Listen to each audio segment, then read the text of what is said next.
Imagine lying on your deathbed, and standing all around you are the ghosts representing your unfulfilled potential. These are the ideas you never acted on, and the talents you let slip away, looking down at you and saying, "We have to go to the grave together." It is a heavy image, but it closely mirrors a feeling we face every night. You end your day laying in bed, feeling completely overwhelmed by the things you promised yourself you would accomplish, but didn't. Every time you tell yourself, "I'll do it tomorrow," the positive energy and clarity inside your head rot into guilt and self-doubt.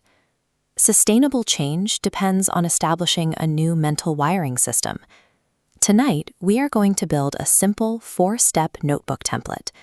This is a mental practice that takes exactly 2 minutes to fill out right before you go to sleep, designed to repair those broken pathways. Before we go any further, pause this video. Grab a physical notebook and a pen immediately, and let's build this template together. Keeping this practice analog is intentional. Taking the invisible, looping guilt out of your head and translating it into physical ink on paper provides the clarity needed to stop the procrastination cycle. Step 1 is unmasking your core problem. Open to the first blank page of your notebook and write your name clearly at the top. Procrastination is rooted in specific, hidden emotional roadblocks, your villain, that keep you from starting. You might be the overthinker. This is the person who gets paralyzed by trying to predict every possible way a project could fail, always waiting for the perfect plan before taking a single step. Or you might be the Dopamine Guider. This is someone who only takes action when a task offers instant fun or immediate satisfaction, leading to the avoidance of any responsibility that feels dull. Take a moment and boldly write down exactly which type of procrastinator you are right under your name. Put the problem right in front of your eyes. By identifying and naming this specific emotional root, you take away its ability to hide in the background. You strip the villain of its invisible power over your daily habits.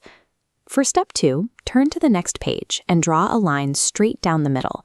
On the left side, write the heading, "What?"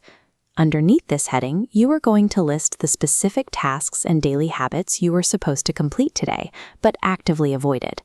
Keep these highly specific. Write down things like avoiding the phone call to pay your rent, or snoozing your alarm 3 times instead of waking up at 6 a.m.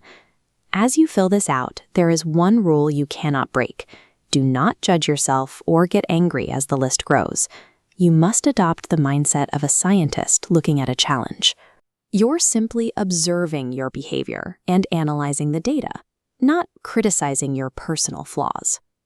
Objectively mapping these failures out shows you a clear pattern. You aren't actually running from the work itself. You are running from the uncomfortable feelings associated with doing it. Now we move to step 3. On the right side of that vertical line, write the heading, "What if?"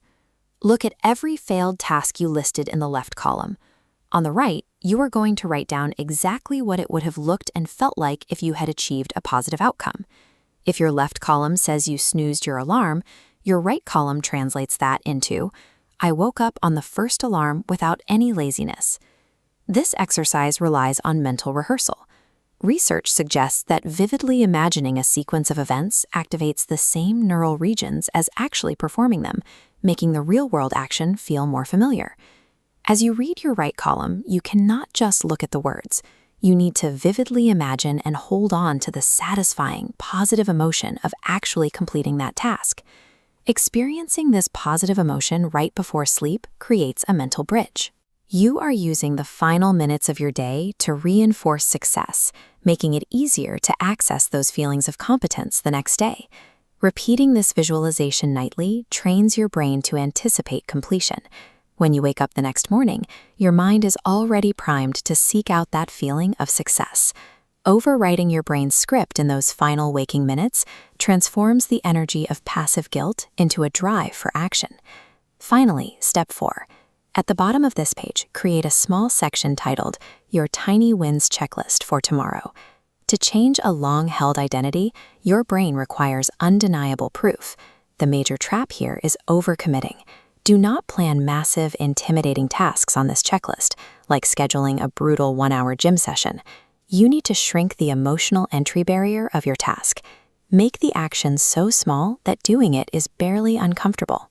Instead of a full workout, write down that you will simply put on your gym shoes and stretch for exactly 5 minutes. Guaranteeing success on a microtask provides your brain with a hit of reward.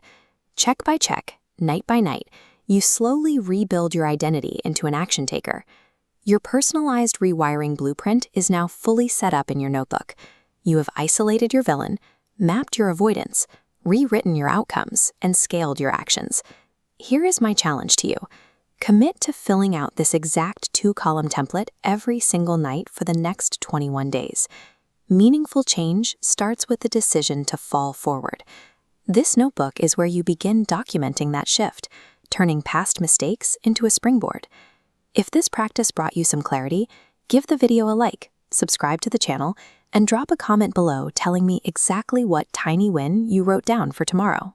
Keep going, keep tracking your proof, and remember that consistently choosing to move forward is the only way to ensure your potential never goes to the grave with you. I'll see you in the next one.